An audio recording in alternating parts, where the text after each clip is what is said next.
లక్షలాది మందికి మన తెలుగు మ్యాట్రిమోనీ ద్వారా వివాహాలు జరిగాయి. తెలుగు వారి #1 చాయిస్ తెలుగు మ్యాట్రిమోనీ. రైట్, విశాఖలో మంచినీటి కష్టాలు, సిబ్బంది సమ్మెకు సంబంధించి మరిన్ని వివరాలు మా ప్రతినిధి రవిచంద్ర లైవ్ లో అందిస్తారు. రవిచంద్ర, రాష్ట్రంలోని అతిపెద్ద నగరమైన విశాఖపట్నం వాటర్ ఎమర్జెన్సీ పరిధిలోకి వెళ్లిపోయింది.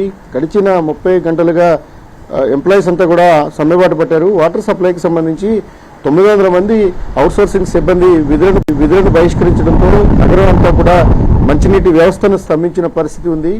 కాలనీలతో దాదాపు 3 లక్షల కుళాయిలతో పాటు ఆసుపత్రులకు కూడా నీటి సరఫరాను నిలిపివేశారు. ప్రస్తుతం నేను ఎండాడ బ్యాలెన్సింగ్ రిజర్వాయర్ దగ్గర ఉన్నాను. ఈ ఎండాడ బ్యాలెన్సింగ్ రిజర్వాయర్ పరిధిలో 70 నుంచి 80 మంది ఎంప్లాయీస్ పనిచేయాల్సి ఉండగా ప్రస్తుతం ఒక్క రెగ్యులర్ ఎంప్లాయీ మాత్రమే ఉన్నారు. వాటర్ ట్యాంకులో నీటిలన్నీ పంపింగ్ నిలిచిపోయిన కారణంగా ప్రస్తుతం నీటి నిల్వలన్నీ కూడా తగ్గిపోతున్నాయి. 15 అడుగుల నీటి నిల్వలు ఉండాల్సిన చోట కేవలం ఇప్పుడు 9 అడుగులు మాత్రమే ఉందని ఇక్కడ రెగ్యులర్ ఎంప్లాయీస్ చెప్తున్నారు. ఒకవైపు నీటి నిల్వలు తగ్గిపోతున్నాయి, పంపింగ్ అంతా పూర్తిగా నిలిచిపోయింది, కుళాయిలు అన్నీ కూడా ఆగిపోయిన పరిస్థితి. ఒక విధంగా అస్తవ్యస్తమైన మంచినీటి పంపిణీ వ్యవస్థ కనిపిస్తోంది. ఇదే ధోరణి కొనసాగితే మరికొద్ది గంటల్లో విశాఖ నగరంలో తాగడానికి నీళ్లు కూడా దొరకని వాతావరణం ఏర్పడుతుంది. మేయర్ పేలా శ్రీనివాస్ సమక్షంలో ఇప్పటికే కాంట్రాక్ట్ కార్మికులతో జరిపిన చర్చలు కూడా తొలిదశ చర్చలు విఫలమైనాయి. ఈరోజు మరోసారి జీవీఎంసీ చర్చలకు ఆహ్వానించింది.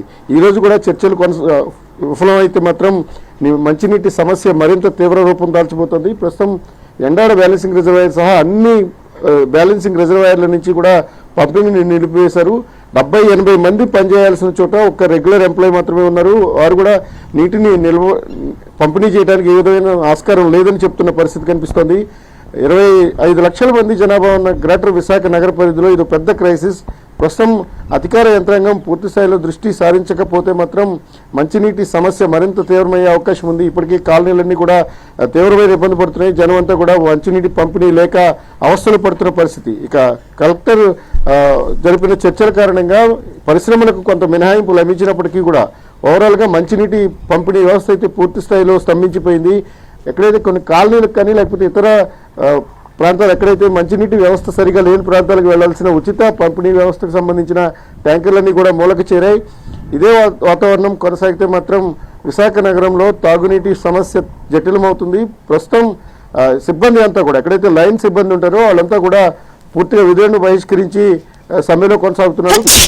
ఎక్కడైతే డిస్ట్రిబ్యూషన్ సిస్టమ్ ఉంటుందో డిస్ట్రిబ్యూషన్ సిస్టమ్ అంతా కూడా పూర్తిగా నిలిచిపోయింది. ప్రత్యామ్నాయ ఏర్పాట్ల విషయంలో జీవీఎంసీ తొలి రోజు కొంత ప్రయత్నం చేసింది, 90% నీటిని ఇవ్వగలిగింది. కానీ రెండవ రోజుకి వచ్చేసరికి తీవ్రత మరింత పెరిగింది. ప్రైవేటు సిబ్బంది సమ్మె కారణంగా ఎక్కడైతే జీవీఎంసీ సచివాలయం లేకపోతే ఇతర రెగ్యులర్ ఎంప్లాయీస్తో నిర్వహణ చేయాలని అనుకుందో అది కూడా విఫలమైంది. ప్రస్తుతం విశాఖ నగరంలో మంచినీటి సరఫరా పూర్తిగా స్తంభించిన పరిస్థితి. ఒక విధంగా అస్తవ్యస్తమైన వ్యవస్థ ఉంది. కాలనీలో ప్రజలు గగ్గోలు పెడుతున్న పరిస్థితి కనిపిస్తుంది. Right Ravichandra, thanks for the updates.